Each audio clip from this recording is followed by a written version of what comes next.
ఈరోజు first time ఒక ఫ్రెండ్ని నేను డైరెక్ట్గా కలవబోతున్నాను. తను నాకు మామూలుగా కాల్స్లో పరిచయం అయింది. అండ్ వరలక్ష్మి వ్రతం చేసుకుంటాను కూడా ఆస్ట్రేలియాలో. సో ఫస్ట్ టైం నేను తను చూడడానికి వెళ్తున్నాను.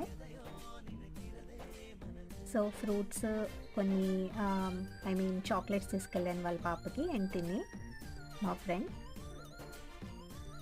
వీళ్ళు తమిళియన్. సో వాళ్ళ ఫుడ్ అన్నీ నాకు చేసి పెట్టింది, చాలా యమ్మీగా కుదిరాయి.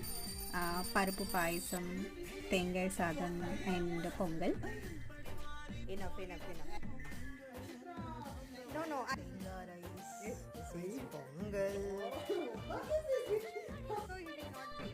ఇవి తను నాకు వాయినల్లో ఇచ్చింది. సో జనరల్గా చెన్నై సైడ్ స్టీల్ చాలా బాగుంటుంది కదా, నేను అదే తనకు చెప్తున్నాను. ఆ క్వాలిటీ అయితే సూపర్గా ఉండింది.